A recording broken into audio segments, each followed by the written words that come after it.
ഇസ്രയേലും തമ്മിലുള്ള തന്ത്രപ്രധാന പങ്കാളിത്തം മറ്റൊരു നിർണായക ഘട്ടത്തിലേക്ക് കടക്കുന്നു. ഇരു രാജ്യങ്ങളും കഴിഞ്ഞ വർഷം ഒപ്പുവെച്ച പുതിയ ഉഭയകക്ഷി നിക്ഷേപ കരാർ ഔദ്യോഗികമായി തന്നെ പ്രാബല്യത്തിൽ വന്നതോടെ സാമ്പത്തിക സാങ്കേതിക സഹകരണത്തിന് പുതിയ വാതിലുകൾ തുറക്കുകയാണ്.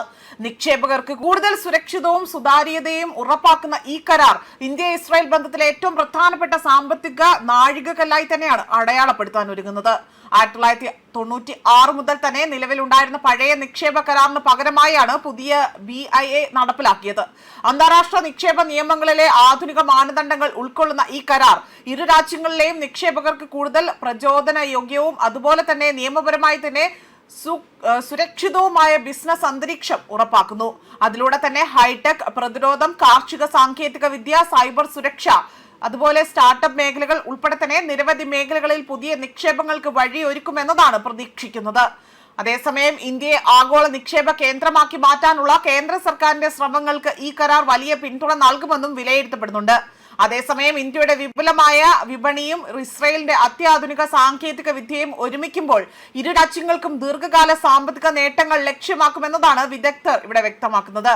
ആഗോളതലത്തിൽ സാമ്പത്തിക അനിശ്ചിതത്വം നിലനിൽക്കുന്ന സാഹചര്യത്തിൽ തന്നെ ഇന്ത്യയും ഇസ്രയേലും പരസ്പര വിശ്വാസം ശക്തിപ്പെടുത്തിക്കൊണ്ട് ദീർഘകാല നിക്ഷേപ പങ്കാളിത്തം ഉറപ്പാക്കുകയാണ് ഈ കരാറിലൂടെ ചെയ്യുന്നത്.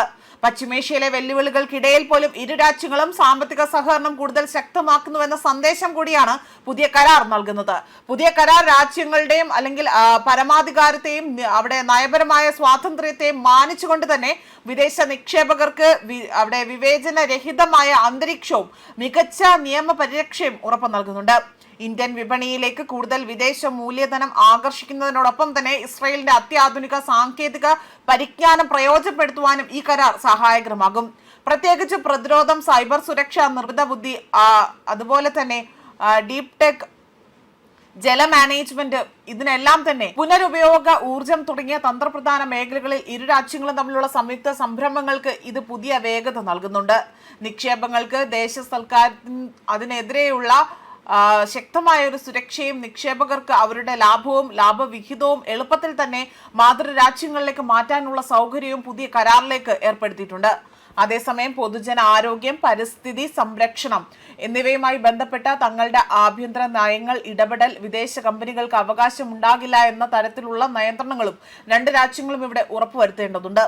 വരാനിരിക്കുന്ന സ്വതന്ത്ര വ്യാപാര കരാറിനായുള്ള ചർച്ചകൾക്ക് ഊർജം പകരുന്നതാണ് ഈ നിക്ഷേപ പങ്കാളിത്തം.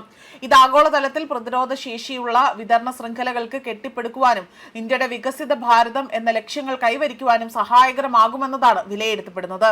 ന്യൂസ് ഡെസ്ക് കർമ്മ ന്യൂസ്.